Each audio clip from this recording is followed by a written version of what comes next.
right, thank you so much for staying tuned, and thank you so much for joining us on the last edition of Newspaper Review for this week on Citizen 93.7 FM Abuja. My name is Lawrence Omoiti. Welcome again to the show.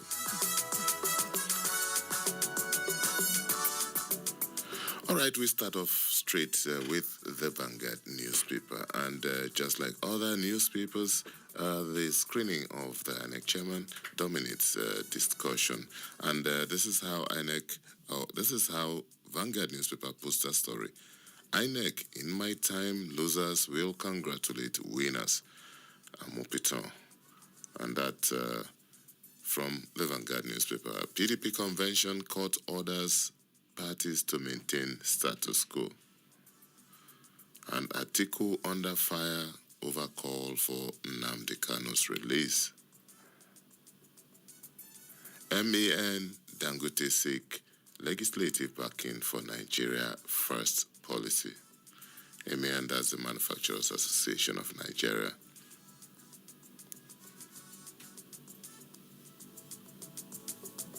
Okay, still staying with the Vanguard newspaper. Anti-corruption fight, EFCC seeks stronger ties with media CEOs.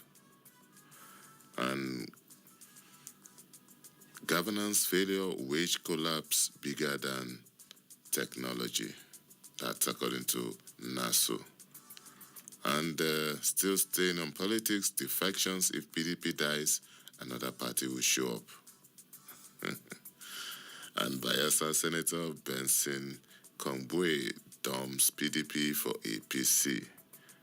And Wike to Obi celebrating birthday in IDP camps won't make you president. And INEC defends 1.5 billion naira fee on FOI request for voter register. Okay. 2027 APC, PDP, ADC, others panic as Amadi unveils APP in Imo. Wow. I think we need to read that story.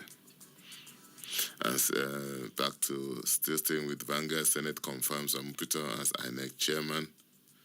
Nigeria's open banking will happen soon. That's from the CBN.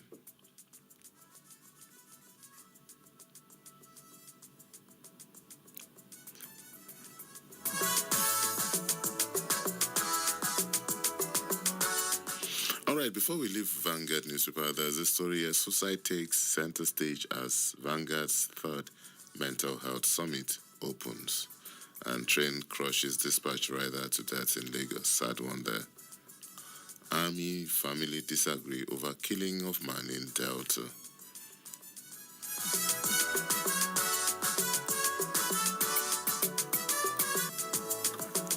All right, we move on to the Punch newspaper, and under pressure, Tinubu may drop controversial names from pardon list.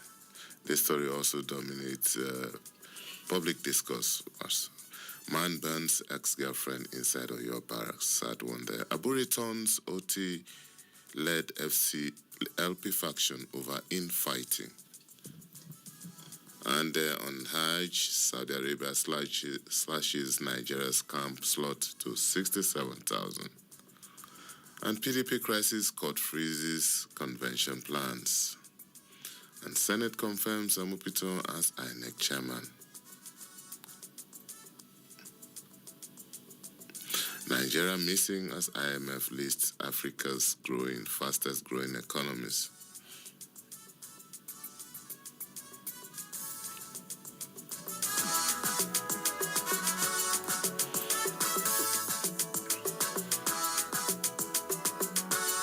All right, we move on to this day newspaper, and we start. Federal government presidential pardon still under review. No convicts released yet. And Senate confirms Amopito as INEC chair. And Keyamo seeks sustained collaboration between aviation regulators and judiciary. Festus Keyamo is Nigeria's Minister for Aviation and Aero Development. Foreign loan must drive local investment, enhance competitive advantage. Dangote to federal government amend BPP Act to strengthen institutionalized Nigeria First policy. And foreign loans must drive local investment, enhance competitive advantage. Over 1 billion naira private sector investment mobilized to boost CNG adoption. And travelers, agent excited as domestic air travel fare dwindle. Okay.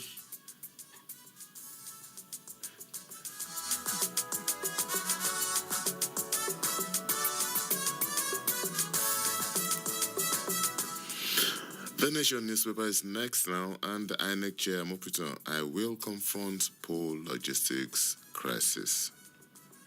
Good to hear. And the Nigerian Medical Association, Kanu's ailment not life-threatening, fit to stand trial. And Senate steps down Electoral Act bill for wider consultation. And Nigerian Bar Association, the police to review tinted glass policy. And why pardoned convicts haven't been released by AGF, that's the Attorney General of the Federation, and Minister of Justice, Mr. Lateef Fagbemi, also a senior advocate of Nigeria. And 2027, Wike attacks Obi, says he can't be president. Okay, Nigeria will surpass IMF 3.9% growth forecast, say experts. And court fixes Monday 2-year suit for PDP convention.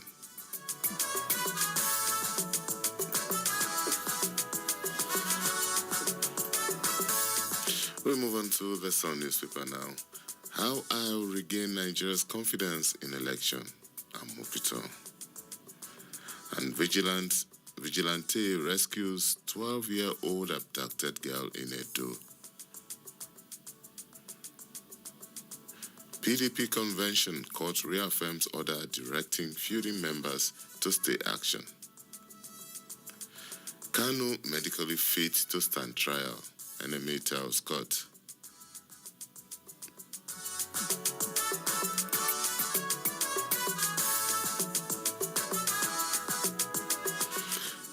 New Telegraph is next now, and Wike knocks Obi over comment on FCT schools.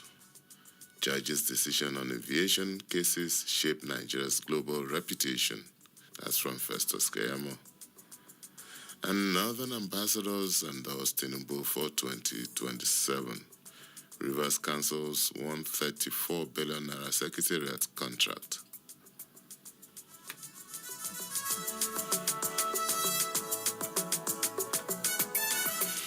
And finally, we come to Daily Trust newspaper, and it leads with this story. Reps probe oil spill cleanup fund in Niger Delta. Navy foils theft of 4,000-liter diesel in Lagos. Africa's investors need more time for more than financial assets. And how Nigeria can sustain growth, exchange rate stability. And JAM remains sole authority for admission. That's from the Ministry of Education.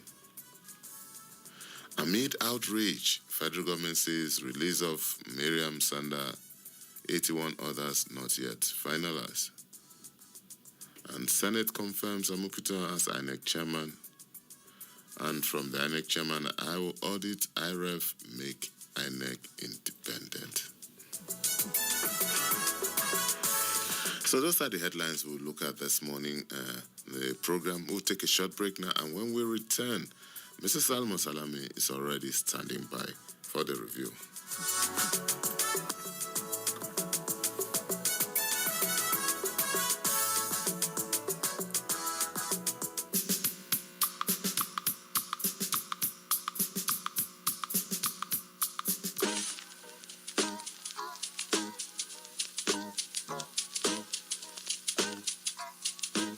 Need a lift? Feeling low, bored, or confused?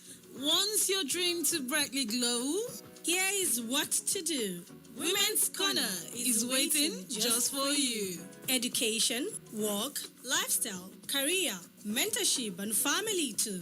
We will tackle the issues, provide solutions, and see you through. Finding your voice, reaching high, and making an impact. Women's Corner, where knowledge can fly. Join us every Mondays and Wednesdays at 1 p.m. for inspiring stories and practical advice to reach all your glories. It's Women's Corner on Citizen 93.7 FM, Abuja. Woman don't suffer, lower everybody.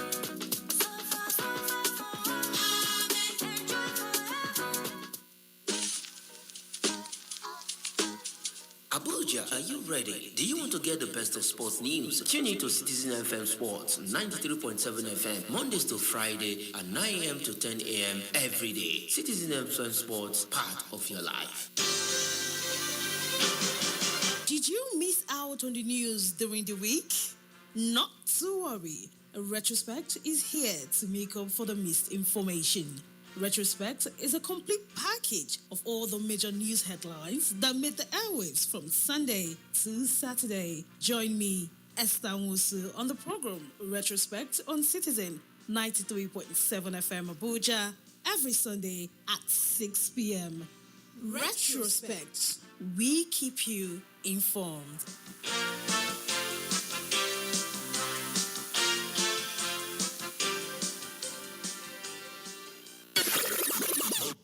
Wake up. Reach out. Speak up. Speak out. You are the voice of a new generation. And this is your station. Talk Radio 93.7 Citizen FM.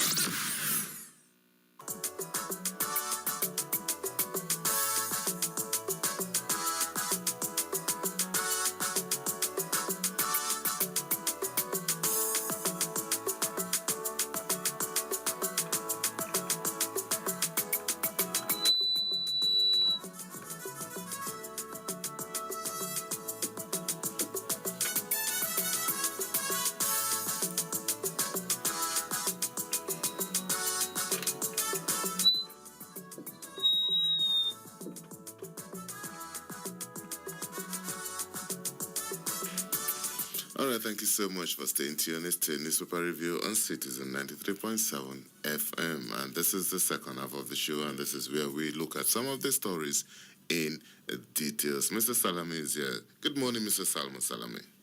Very good morning to you, Lawrence, and good morning to our Super Citizen listeners. Yes, Mr. Salman Salami is the Chief Operating Officer, Citizen 93.7 FM. And as usual, he will be helping us as we go through some of the stories in details. Mr. Salami, let's start with the Punch newspaper and also with the story of the presidential pardon. The story has dominated public space right from yesterday when it broke. Under pressure, that's how the Punch puts the story. Under pressure, Tinubu may drop controversial names from pardon list. There were indications on Thursday that some names on the presidential pardon list approved by the Council of State, as presented by the Attorney General of the Federation, may be dropped. The development comes amid growing public outcry over the inclusion of certain high-profile and violent offenders among those pardoned by President Bola Tinubu. On Thursday, the Attorney General, however, clarified that the presidential prerogative of mercy recently announced by the president was still under review and had not been finalized. Controversy has continued to trail the inclusion of some names. Mrs. Adami. Well, I read it yesterday and with mixed feelings. Was I really laughing or telling myself that did the government do a very thorough work before the announcement?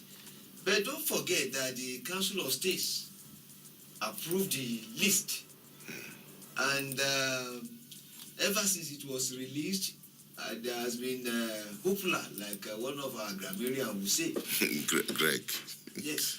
And you see, prerogative of mercy is the exclusive preserve of the president. But with recommendation from the Attorney General, and it must be approved by the Council of States. It went through all these stages until the name was released, and as usual, some Nigerians felt somehow uncomfortable with so many high-profile convicts and offenders, only for the Attorney General to come out yesterday that no, we have not released any inmate. We are still reviewing. That one to me was an afterthought.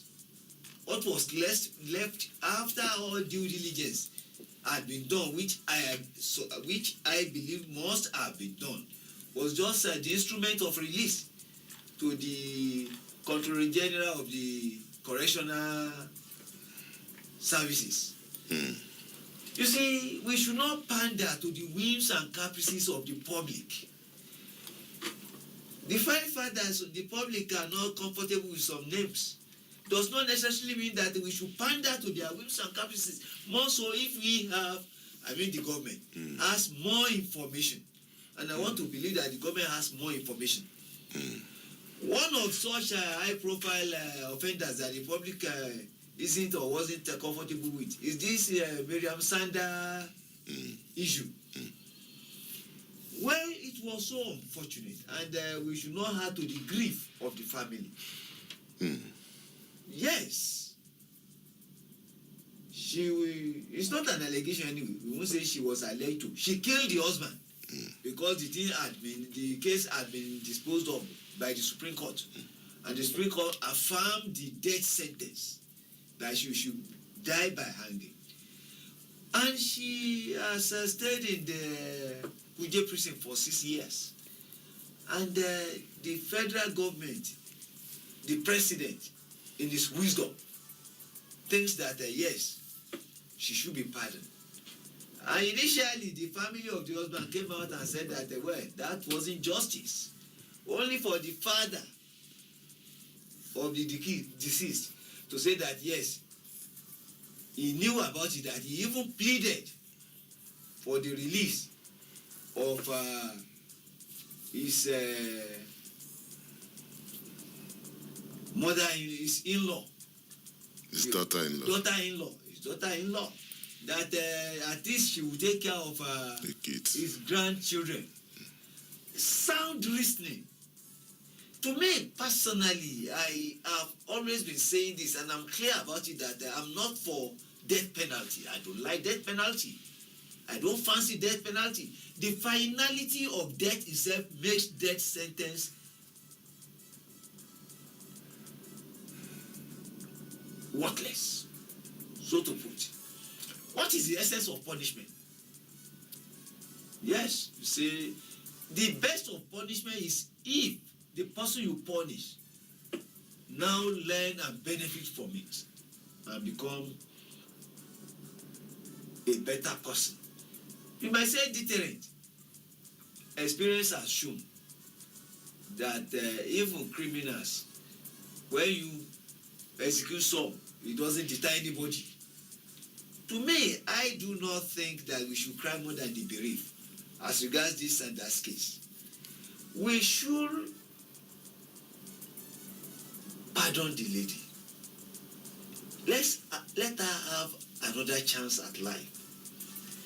Moreover, when there are keys, let us not look at it from the vendetta angle that you do me, I do you.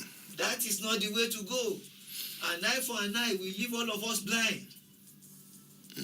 An eye for an eye will leave all of us blind. And besides, in the books, vengeance is mine. All right, Mr. Salami. I share some of your sentiments, but number one, let's start from the beginning, the Attorney General and his statement yesterday. For me, I think as I agree with you completely that it's an afterthought. The review, the process is still in review. Are we expected to see another meeting of the National Council of State again? Because when you finish the review, the final draft, then you present it to the National Council of State again?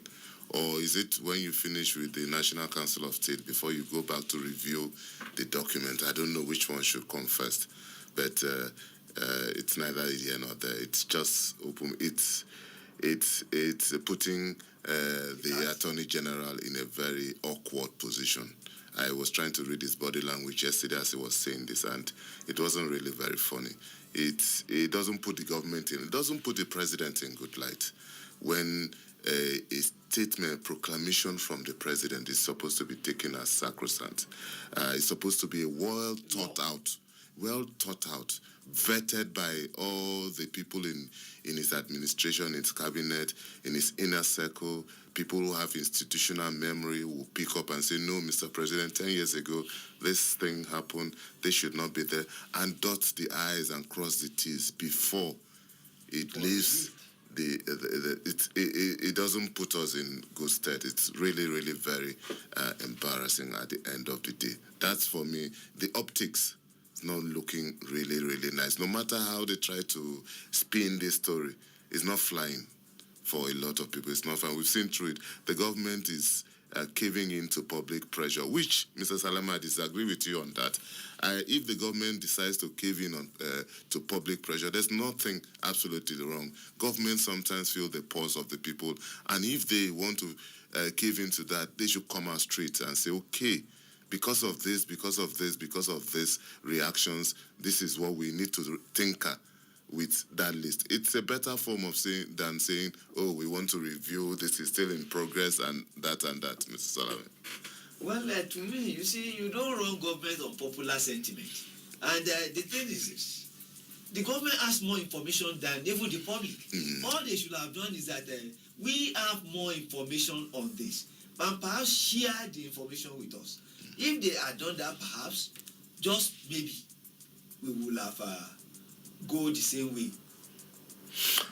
All right, Mr. Salame, let's move on. Yesterday also, we had Professor Mupito in the Senate, and for over 2 hours, he was there answering questions from distinguished senators. And this is how the Vanguard newspaper puts the story. INEC, in my time, losers will congratulate winners.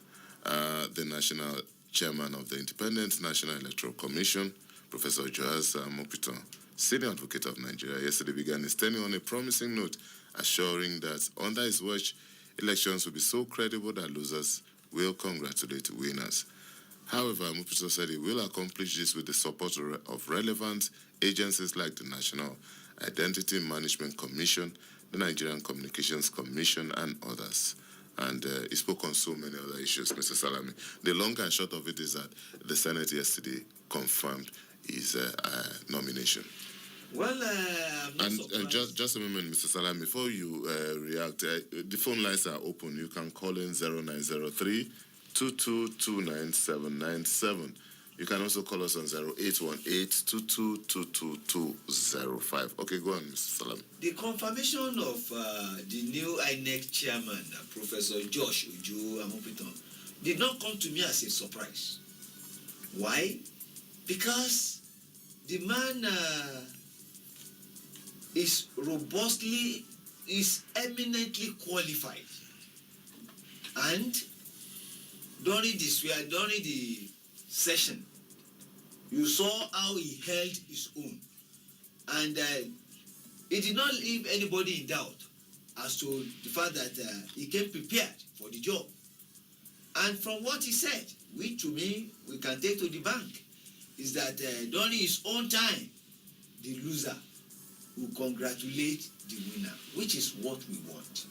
He even said it that quite many losers will not go to court because they will not contest the outcome. they will be convinced that yes, indeed, it was a free, fair, and credible election, that they participated in the free, fair, credible election. And that's what we are expecting, or what we expect to see. But the truth is this, and he highlighted it too, that it's a teamwork. That to have a free, fair, and credible election, all hands must be on deck, all the stakeholders. And what do I mean? All the political parties, the security agencies, and the tech. Those who are in the tech business, like NCC, the agency, the institution responsible for tech, so that we will not have glitches again.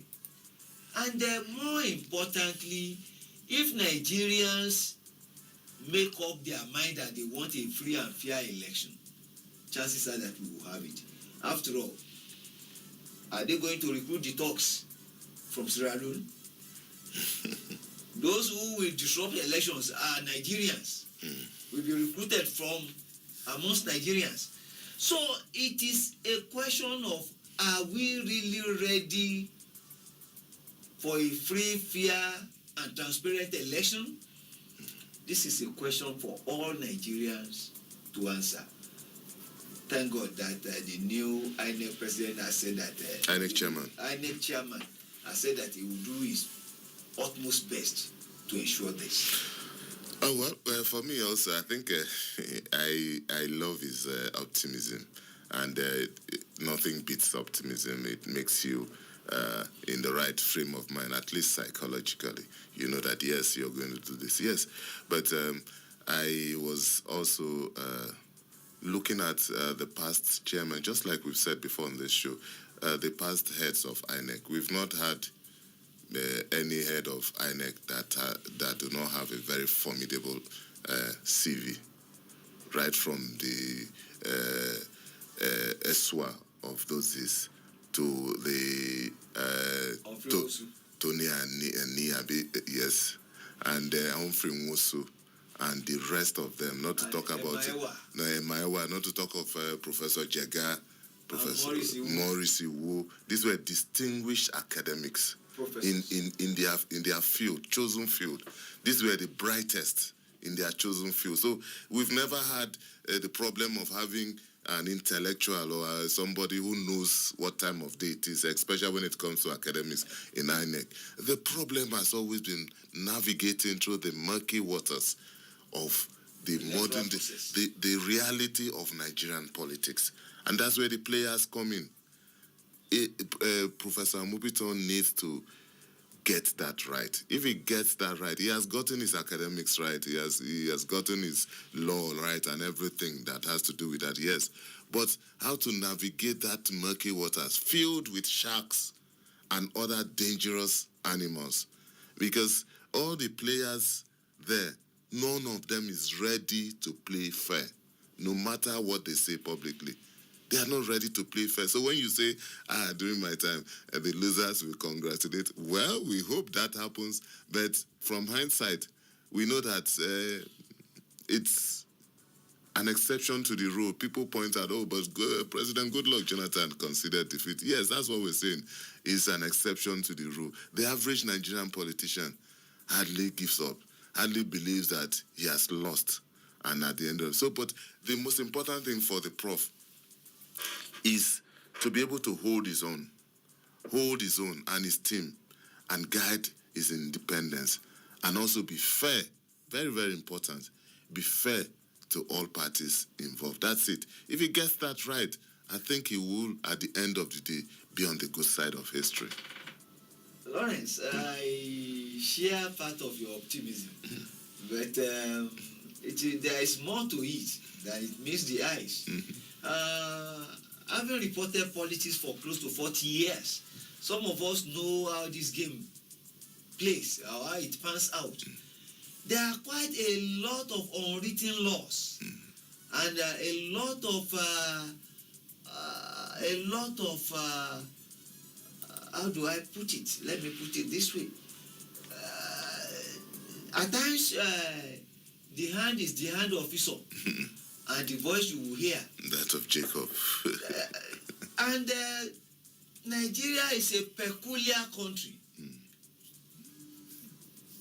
Like I will rightly said here, to succeed in conducting a free, fair, and credible election, all hands must be on deck. And there must be that will, that political will, and independence on the part of the INEC chairman that I must make a difference. Let's pray for him, but more than prayer, he should do the work.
All right, thank you so much for staying tuned. The numbers to call 0903 2229797.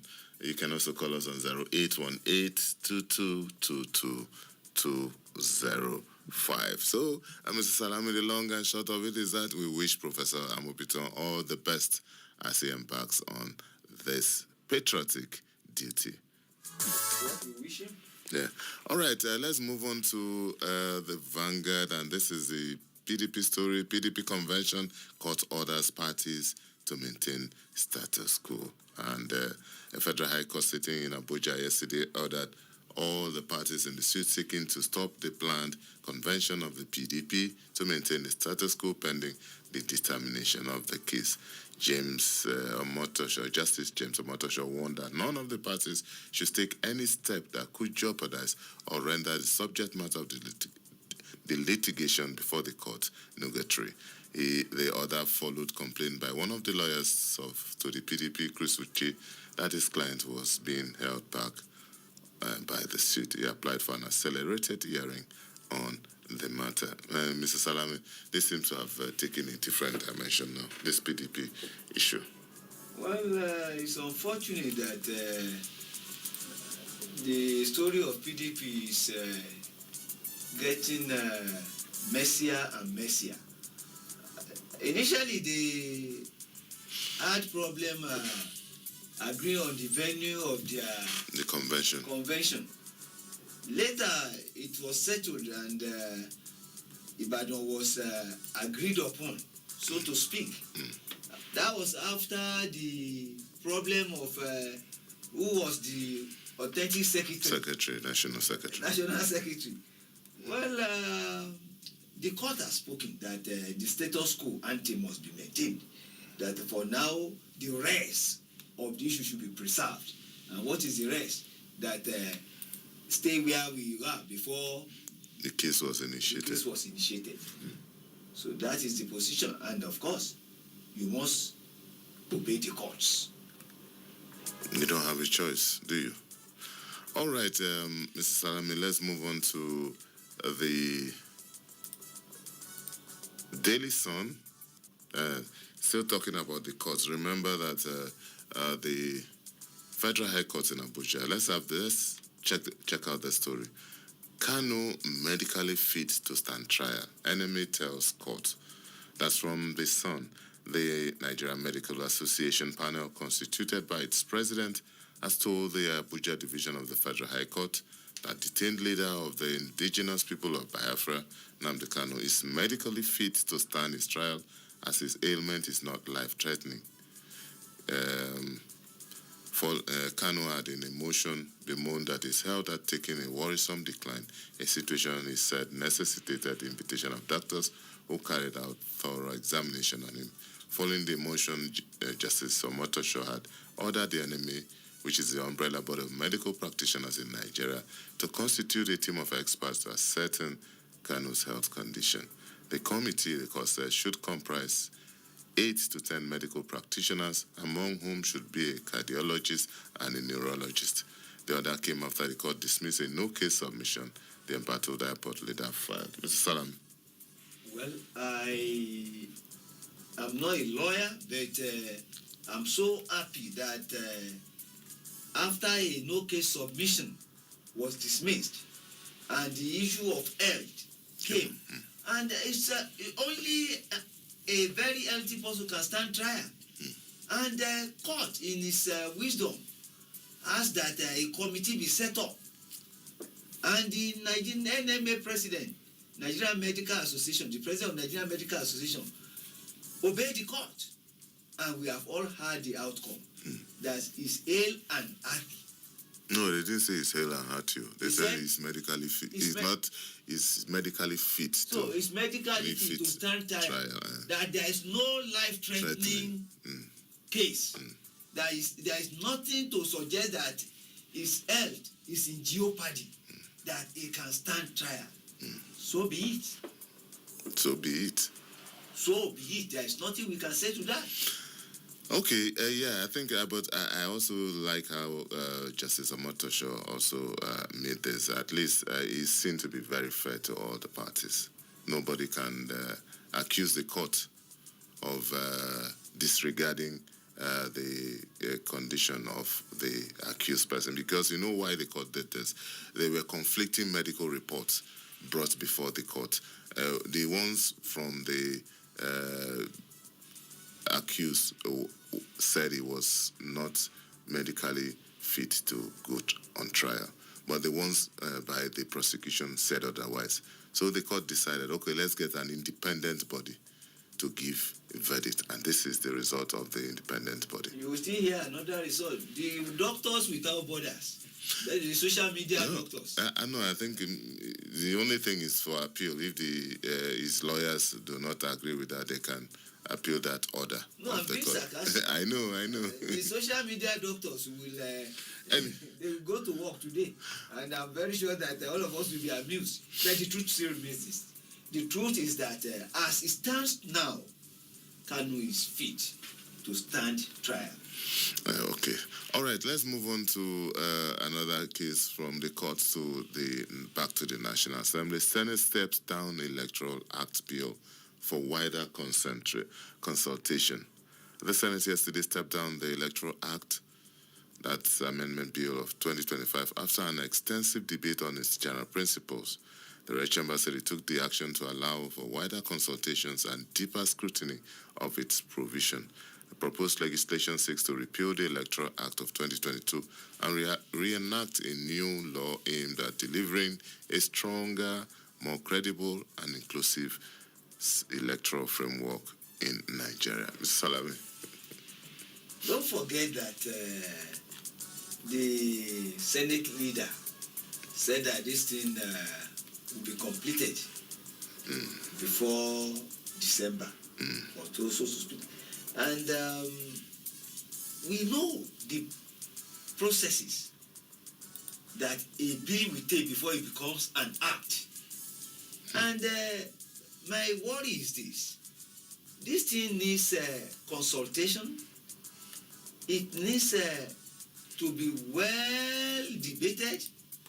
And there is a need for a well thought out law in such a way that we will not go back to review or amend again. This rush job of a thing, thank God that the senator said no, that let us step it down for wider consultation. That is the way to go. But Mr. Salami, also, you know that there's also the apprehension of time, because we say it on the show that anything that is not concluded by the end of this year can as well be forgotten. And if this process is abandoned this way, the next assembly we need to start all over. Afresh. You see, Lawrence, my position has always been this. My people always say that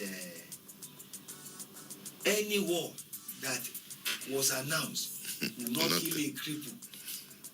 We can't pretend as if we are just realizing that there was need for electoral reform. We just cannot pretend. We had more than enough time, ample time indeed, to do this. Well, I will not say what I had wanted to say on here. Thank God. Thank you for that. All right, we still have about 10 minutes to go. You can squeeze in one or two calls, 0903-2229-797. You can also call us on 0818-2222-205. You can also send us a WhatsApp message. And Mr. Salami, back to the Nation newspaper. NBA pleased to review tinted glass policy. The Nigerian Police Force and the Nigerian Bar Association section on Public Interest and Development Law have agreed to review the tinted glass policy to make it align with public interest and national security objectives. The chairman of the NBA, that's the section on public interest, Professor Paul Ananaba, senior advocate of Nigeria, announced this while addressing reporters yesterday in Lagos. The NBA later said the decision followed weeks of engagement between both parties after concerns were raised by Nigerians over the harassment of motorists whose vehicle windows were not completely transparent. Mr. Salami. You see, I will do what I normally do here because I'm old school. Lawrence, what are we hiding? Why are you tainting? I personally do not believe that there is need, except in few cases. There is no need to taint your glass. What are you hiding? Just tell me what are you hiding. Unless if for me, it protects me from the sun, harshness of the sun. Say something else. That's one. Say something else, Lawrence. Please. You said you asked me. What are you hiding? You don't need to taint your car, unless if you have reasons. Let us know reasons. Give us the reason why you need a tainted car. But to me, I think we have a security issue in our hand. And I think that is more important than any individual's problem. If you have a problem that you need to taint your car, go out in the night. To me, for security reasons, there's no need to taint any car. And this has been, this issue has been on for quite some time, back and forth. If I have my way, no tainted car should be allowed to ply our roads, except in very rare cases. And there must be cogent and verifiable reasons for that. Otherwise, let us see your faces. All right, Mr. Let us know the man behind the wheel. You say you're old school. All right, okay. Let's leave it at that, Mr. Salami. This day newspaper has a story. Keyamo seeks sustained collaboration between aviation regulators and judiciary. And the story has it that the Minister of Aviation and Aerospace Development, Mr. Festus Keyamo, sought a stronger collaboration between the aviation regulatory authorities and the judiciary to enhance safety, accountability, and justice in the Nigerian aviation sector. He said this at the NCAA Judges Conference, themed the role of judges in sustaining Nigeria's adherence to applicable international conventions in relation to carriage by air. Disclosed that the gathering was a meeting of minds at the crossroad of law, policy, and international civil aviation. Mr. Salam. I was about mentioning that international civil aviation rules, and I thank God that our man too, Festus Keyamo, is not only a distinguished lawyer, but a senior advocate. He's a senior advocate of Nigeria. And when it comes to international law, of course, he holds his own. I thank God that, like you rightly pointed out, that We don't lack real men with balls, with liver. The only thing is the political will to do the right thing.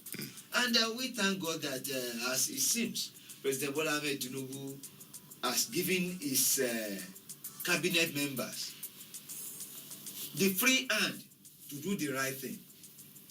Look at what Barrister Nyesom Wike is doing in Abuja. Every day we are seeing new things. And it is only fair that we say it the way it is. We have been saying it here that we will not be sentimental about issues. That we will give kudos where there is a need to. And we will criticize if there is the need to criticize, but we will not be hostile. And that is the stance we are still maintaining. Quite many of the ministers or cabinet members are doing very, very well. And there is a need to appreciate them and thank them for rendering selfless service to Nigerians. As we political reporters will say, they are delivering the bountiful dividends of democracy to the people. In the case of this aviation, we can't ask for more. Why? There's no parking space in the air. That is why they should not leave anything to chance. And thank God that Messrs. Festus Keyamo, Esquire, SAN, knows this. We should appreciate him for trying to ensure that all the extant laws are respected. That is the way to go. All right, Mrs. Salami, for me, you said we should not ask for more. Me, I will ask for more. I wish that the minister will, and the ministry, and the agencies under the aviation ministry will take a second look about the customer service of commercial airlines in Nigeria, especially the local trips, how airlines treat Nigeria, delayed flights, cancelled flights. It's appalling to say the least when you read stories of people and have been a victim. On a couple of occasions, you head up to the airport rushing to catch a 7 a.m. flight. Without notice or anything, the flight is moved to 1 p.m.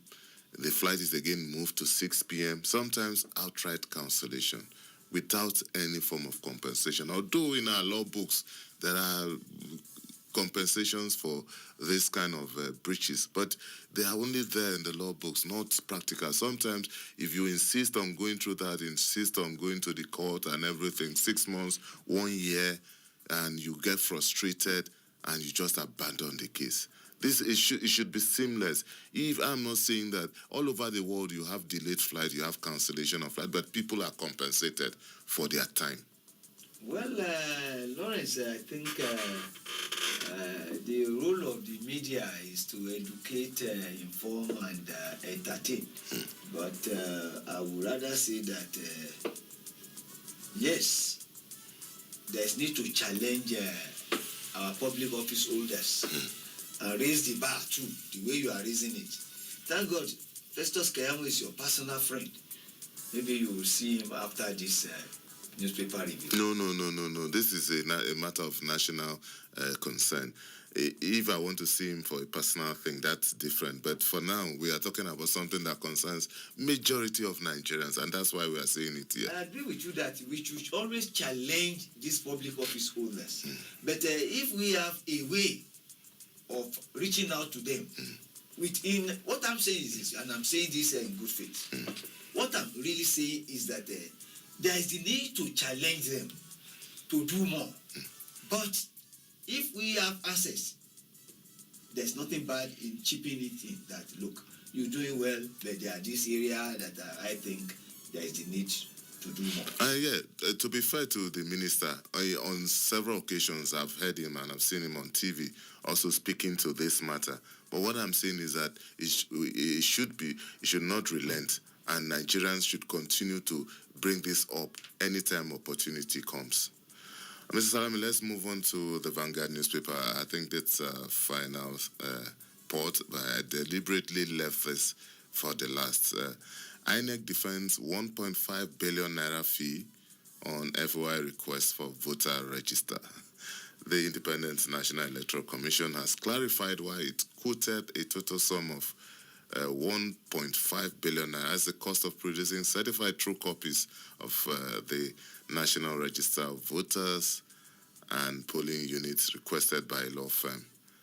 In a statement signed by the Director of Voter Education and Publicity of INEC, the Commission stressed that the figure represents the actual cost of document duplication and transcription in line with law. INEC explained that the charges were not arbitrary but calculated according to the Freedom of Act. The cost is determined strictly in line with the provision of Section 8.1 of the Freedom of Information Act, which states that where access to information is to be given under this Act, the public institution may charge an amount representing the actual cost of document duplication and transcription. And providing a detailed breakdown, INEC disclosed that the National Register of Voters for the 36 states and the Federal Capital Territory contains 93 million registered voters, with 16 voters listed per page, amounting to 6 million pages. In addition, the request for existing polling units across the country covering 76,000 polling units would require another 4,900 pages. The total number of pages to be printed for both requests is therefore 6 million at a unit cost of 250 naira per page, resulting in a total sum of 1.5 million naira. 1.5 billion. Billion naira, I beg your pardon. A friend sent it to me yesterday in the afternoon, and he requested for my comment. And sarcastically, I just said, INEC PLC. Then he now said, what is PLC in this one? I knew that it would get to this. The truth is this, and I'm being very blunt about it. It is like giving somebody something with the right hand and collecting it back with the left hand. Lawrence, it only means that the masses, an average Nigerian, cannot enjoy the benefit of the Freedom of Information Act, as it were. Because if you request for information, except the ones that just, you know what I'm trying to say, we agree that to request for information about the voters register of the states, including Federal Capital Territory in Nigeria, is quite voluminous. But if you now pass the cost onto the person who made the request, it only means that... so who should bear the cost? That is, you see, what we are... Somebody suggested that, isn't there soft copy? Exactly. Somebody suggested yesterday to me that there should be soft copy. Unless we are still, where some of us are, old school. But I can bet you, 1.5 billion naira is a huge sum of money. It is. I was just coming to that because yes, the law has captured in the election, the FOI Act demands that you pay for the cost of production. But I know that the intent of the law was not to create or make it so difficult for people to access. Bottleneck. For people to access. Technology has helped us in so many ways. So INEC will not cease to exist if it provides that information in a soft copy. Just a simple flash can provide that. You can get that information. Just say, okay, what will it cost for you to get a hard drive if you don't want to use a flash? You get a hard drive, highest 30, 40, 50,000, depending on the capacity. And then this information is released in there. But, Mr. Salami. To me, let me just end this newspaper review in a very funny way. A friend was toasting an Ijesha girl. He didn't tell the Ijesha girl exactly what he requested from the lady. After about 10 minutes, the lady said that Motimo bi olure. Answer méjì ló wà lóbé that I know where you are going. There are two answers, it's yes or no. And I will pick the one that suits my fancy. No, that's what I will tell you. I leave it at that. All right. Thank you so much, Mr. Samuel Salami. Always a pleasure to have you on the show. And it's Friday. Enjoy the rest of your weekend, Mr. Salami. Thank you very much. All right, that's our package on the show today. Newspaper Review will return on Monday, 7 a.m. bright and early. My name is Lawrence Omoite. Enjoy the rest of your day.